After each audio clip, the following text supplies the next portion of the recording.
Assalamualaikum warahmatullahi wabarakatuh, dan semangat pagi teman-teman. Ya, jumpa lagi dengan saya Amir Hobson di channel Ruang Tentor ini. Pada video kali ini kembali kita melanjutkan ya pembahasan tentang soal-soal TKA Matematika SMA sederajat tahun ini. Pada video kali ini kita akan membahas soal yang berhubungan dengan statistika. Jadi ingat teman-teman bahwa di statistika itu ada beberapa nanti materi yang bakalan muncul ya, yaitu tentang penyajian data dan ada juga ukuran pemusatan data tunggal dan ukuran penyebaran data tunggal. Dan tentunya juga untuk data berkelompok. Ya, jadi kita ingatkan dulu sedikit ya materinya teman-teman. Mungkin materi ini statistika ya, mungkin teman-teman semua sekarang sedang pelajari atau mungkin sudah lewat. Tidak apa-apa kita ulangi kembali. Statistika di sini adalah ilmu yang mempelajari tentang bagaimana metode pengumpulan data, menyusunnya secara sistematis untuk dianalisis ya, sehingga tentunya menghasilkan suatu kesimpulan terkait dengan data yang dikumpulkan tersebut. Nah, kita kembali ke yang pertama, ukuran pemusatan data tunggal. Jadi ada ukuran pemusatan data tunggal, ada juga ukuran pemusatan data berkelompok. Nah, yang mana itu ukuran pemusatan data? Meliputi rata-rata ya atau mean. Kemudian ada modus, ada median, ada kuartil ya. Sebenarnya untuk median ini masuk di kuartil ya, yaitu kuartil 1, kuartil 2, kuartil 3. Untuk median sendiri dia masuk dalam kuartil kedua atau Q2. Nah, coba dilihat di sini rumusnya. Nilai rataan hitung dari data, katakanlah datanya itu adalah X1, X2, X3 sampai Xn. Didefinisikan sebagai berikut. Rata-rata itu adalah jumlah semua data tersebut dibagi dengan N. N ini adalah banyaknya data. Katakanlah misalkan kita mempunyai data ini bukan data kuota internet ya, tapi data yang merupakan hasil pengukuran. Katakanlah datanya ini misalkan saya tuliskan 3, 6, 7, kemudian ada 8, ada 5, ada 10 misalkan. Nah, kalau kita mau cari rata-ratanya ini berarti kita jumlahkan dulu semua. Jadi 3 tambah 6 tambah 7 tambah 8 tambah 5 tambah 10. Kemudian dibagi dengan banyaknya. Ada 1, 2, 3, 4, 5, 6. Nah, kalau kita hitung jumlahnya ini adalah 39. Dibagi dengan 6 berarti dapatnya 6,5. Jadi rata-ratanya untuk data ini adalah 6,5. Nah, kemudian apabila bilangan-bilangan itu, data itu tersebut ya, masing-masing mempunyai frekuensi. Ya, frekuensi itu artinya berapa kali data itu muncul untuk setiap data. Maka rataan hitungnya ini ditentukan oleh formula setiap data ini dikali dengan frekuensinya. Misalkan begini, saya tuliskan ya. Ini ada nilai, kemudian di sini ada frekuensi. 3 saja, katakanlah ada nilai 8, ada nilai 9, ada nilai 10. Yang mendapatkan nilai 8 katakanlah 2 orang, 2 siswa. Yang mendapatkan nilai 9 misalkan 3 siswa. Yang mendapatkan nilai 10 ada misalkan 5 siswa. Nah, caranya menghitung rata-rata ini adalah kita kalikan dulu masing-masing. 8 kali 2, 16. Kemudian 9 kali 3, 27. Dan 10 kali 5, 50. Nah, ini dijumlahkan 16 tambah 27 tambah 50, katakanlah misalkan 93. Nah, terus dibagi dengan jumlah frekuensi. Jumlah frekuensi itu 2 tambah 3, 5 tambah 5, 10. Nah, 93 dibagi dengan 10 itu dapatnya 9,3 gitu ya. Nah, begitu caranya menentukan rata-rata untuk setiap data yang mempunyai frekuensi. Kemudian modus. Modus itu adalah nilai yang paling sering muncul atau data dengan frekuensi terbesar. Misalkan saya tuliskan 3, 6, 6, 7, 8, 9. Berarti di sini modusnya adalah 6 ya, karena dia yang muncul 2 kali atau muncul lebih dari yang lainnya, seperti itu. Kemudian median. Median itu adalah nilai tengah dari data yang sudah disusun berurutan. Artinya untuk menentukan median itu datanya harus kita urutkan terlebih dahulu. Katakanlah begini, misalkan ada data ya, ini contoh saja. 2, 1, 3, 4, 5. Kalau kita cari mediannya berarti diurutkan dulu dari yang kecil. 1, 2, 3, 4, 5. Data yang di tengah adalah 3. Berarti mediannya adalah 3. Khusus datanya genap bagaimana? Kalau misalkan datanya genap, katakanlah 1, 2, 3, 4, 5, 6. Ada 2 data yang di tengah. Berarti mediannya itu adalah dijumlahkan kemudian dibagi dengan 2. Jadi 3 tambah 4, 7 dibagi 2 dapatnya 3,5. Seperti itu ya cara mencari median. Nah, kemudian kuartil ini sebenarnya ada kaitannya dengan median ya, karena median itu adalah Q2. Nanti sebentar kita bahas lebih lanjut ya kalau kuartil, karena ada nanti contoh yang membahas kuartil. Nah, kemudian desil ini langka sekali ya, malah tidak pernah dimunculkan di soal-soal ujian, tetapi teman-teman enggak apa-apa perlu ditahu, desil ini termasuk ukuran pemusatan data. Kalau kuartil itu dibagi 4, maka ini dibagi 9 gitu ya. Dibagi 10 maksud saya.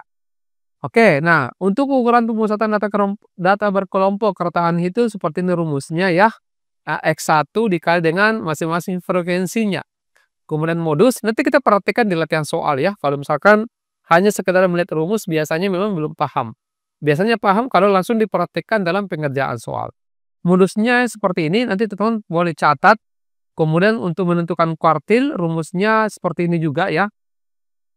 Desil untuk data berkelompok, nah ini rumusnya. Kita masuk ke ukuran penyebaran data. Ukuran penyebaran data itu meliputi jangkauan, ada simpangan kuartil, simpangan rata-rata, ragam atau varians ya, dengan simpangan baku atau standar deviasi. Nah, jangkauan itu adalah data terbesar dikurangi data terkecil atau nilai maksimum dikurangi nilai minimum. Jadi kalau misalkan ada data 3, 7, 5, 6, 10, berarti jangkauannya ini adalah 10 dikurangi 3. Ya, itu dapatnya 7. Seperti itu ya cara menentukan jangkauan. Simpangan kuartil rumusnya 1/2 dikali Q3 dikurangi Q1. Simpangan rata-rata adalah jumlah dari nilai mutlak XI dikurang X bar. X bar ini kan rata-rata, XI itu maksudnya adalah data kesekian. Nanti ada juga soal yang membahas simpangan rata-rata. Kemudian ragam atau varians seperti ini, dan simpangan baku adalah akar dari varians atau simpangan baku. Ya, boleh teman-teman catat dulu rumusnya, kemudian kita bahas soal ya. Ya, tapi sebelumnya ini bukan berpromosi ya teman-teman ya, tapi ini hanya sekedar untuk mengajak teman-teman semua ke jalan yang lebih lurus ya. Kita buka bimbingan kurs matematika secara online. Persiapan TKA Matematika SMA tahun ini. Nah, ini biayanya cuma 69.000 ya, murah sekali teman. Sebanyak 12 kali pertemuan. Jadi kalau dihitung-hitung itu mungkin ada 5.000 per pertemuan ya, atau 6.000 seperti itu ya.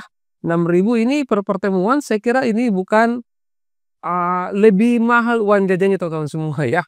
Ini kalau kita mau bicara seperti itu ya. Ini ada 12 kali pertemuan, nanti bulan 9 dimulai ya, akhir bulan 9. Waktu lesnya itu pukul 7 malam sampai pukul 9 kurang lebih ya, waktu Indonesia Barat. Kita akan bahas memperdalam soal-soal TKA, ada nanti handout materi yang diberikan, ada pretest dan ada juga latihan sebagai latihan, biasanya ini dalam bentuk oleh-oleh ya, atau PR misalkan. Kita nanti bagikan juga dalam bentuk rekaman Zoom ya, dan ada nanti soal simulasi ya.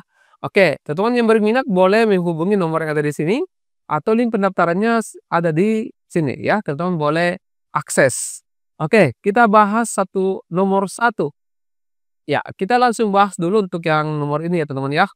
Nah, diketahui data nilai ulangan matematika ada 60, 70, 65, 75, 70, 80, 85. Yang dicari mediannya. Tadi itu kalau menentukan median atau kuartil itu kita harus urutkan terlebih dahulu datanya ya. Berarti yang terurut dari yang kecil 60, kemudian 65, kemudian 70, berapa lagi? 70 dua kali ya. Terus 75, kemudian 80 dan 85. Kita hitung dulu ya. 1, 2, 3, 4, 5, 6, 7. 1, 2, 3, 4, 5, 6, 7. Nah, karena datanya ganjil, maka bisa langsung dipastikan ya bahwa mediannya itu pas di tengah. Jadi ini adalah median. Jawabannya alfa. Tapi kita bisa kembangkan ya, kita boleh cari yang lainnya. Misalkan kuartil. Median itu kan kuartil 2 ya, Q2. Kalau misalkan kita mau cari Q1, berarti perhatikan data di sebelah kiri Q2. Seperti ini. Nah, kita cari yang di tengah. Yang di tengah itu adalah 65. Berarti ini adalah Q1-nya. Kemudian untuk menentukan Q3-nya, kuartil ketiga ya. Kita perhatikan data yang ada di sebelah kanannya Q2. Kemudian kita cari data yang di tengah. Yang di tengah itu kan 80. Berarti ini adalah Q3 ya. Oke. Bisa ya teman-teman semua ya. Next coba nomor 2. Silakan.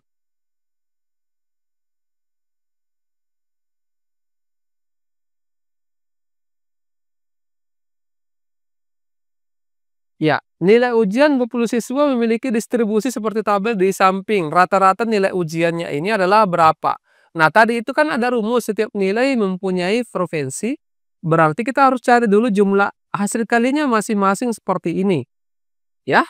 Nah, berarti 40 kali 4 ini 160, kemudian 50 kali 6 300, 60 kali 10 ini 600, 300 ya. 70 kali 12 840. Kemudian 80 kali 8 ini 640. Nah, ini kita jumlahkan dulu. Jumlahnya ini adalah 2540. Kemudian jumlah frekuensi itu sudah ada di sini ya, 40.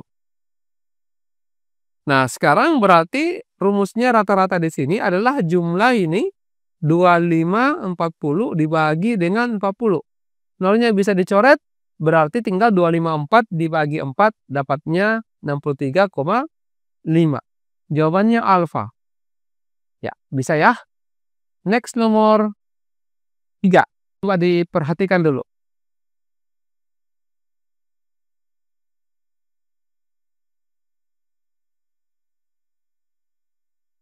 Ya, diketahui data berat badan 8 siswa ada 45, 48, 50, 52, 52, 55, 60 dengan 65. Yang ditanyakan adalah modus, berarti yang paling sering, yang paling banyak muncul, yaitu 52, ya.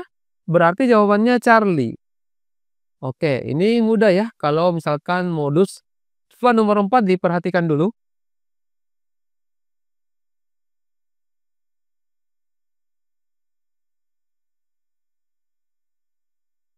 Ya, menentukan simpangan rata-rata teman-teman. Ini kan ada data hasil ulang 5 siswa 70, 75, 80, 85, 90.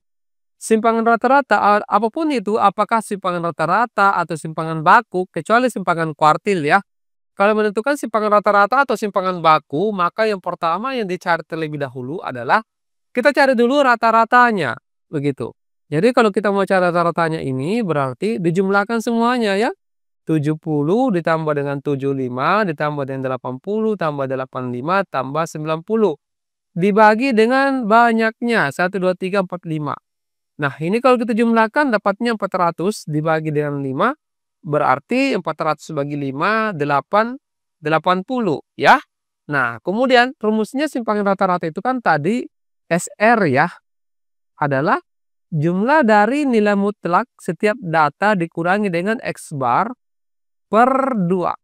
Per N maksud saya ya. Ini kan nilai mutlak, nantinya kalau misalkan ada pengurangan setiap data terhadap rata-ratanya kita mendapatkan minus, maka itu kita langsung positifkan ya. Misalkan XC ini kan 70 ya, setiap data dikurangi rata-rata.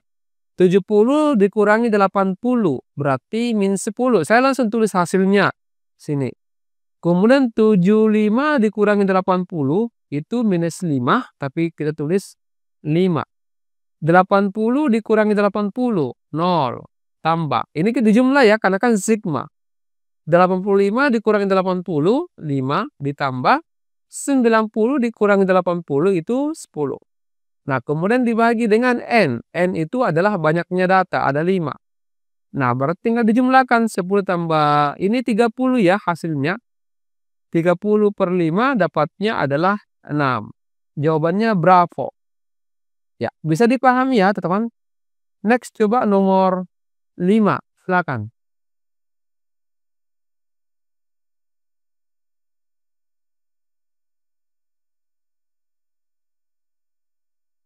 Ya, untuk nomor 5 ini adalah menentukan rata-rata untuk data berkelompok. Seperti ini. Nah, untuk menentukan rata-rata data berkelompok, maka kita harus cari dulu titik tengah atau yang disimbolkan dengan XI. Bagaimana harus menentukan nilai tengah? Ya, nilai tengah itu rumusnya adalah 1/2 dari jumlah batas atas ditambah dengan batas bawah. Seperti itu. Jadi kalau misalkan 40 tambah 49 kemudian dibagi 2 ya, berarti 44,5. Kemudian 50 tambah 59 bagi 2 dapatnya 54,5. Kemudian 60 tambah 69 dibagi 2 itu 64,5. Kemudian 70 tambah 79 dibagi 2 itu 74,5. Berarti nanti pasti dapat di sini 84,5. 5 ya, karena ini berselisih 10. Kemudian kita bikin lagi satu kolom tambahan yaitu XI dikali dengan F. Seperti ini ya. Setiap data atau nilai tengah dikalikan dengan frekuensinya. 5 dikali 44,5 dapatnya 22,5. Kemudian 10 kali 545, 54,5 berarti 545. 20 kali 64,5 dapatnya 1290. 10 kali 74,5 berarti 745.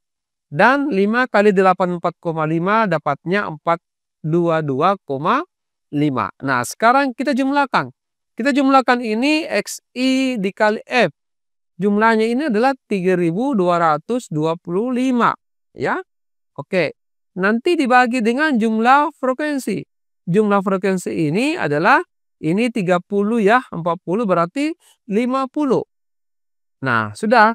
Berarti rata-ratanya di sini adalah 3225, 3225 dibagi dengan 50 dapatnya adalah 64,5. Jawabannya alfa. Ya, bisa dipahami ya teman semua ya. Next nomor 6, silakan.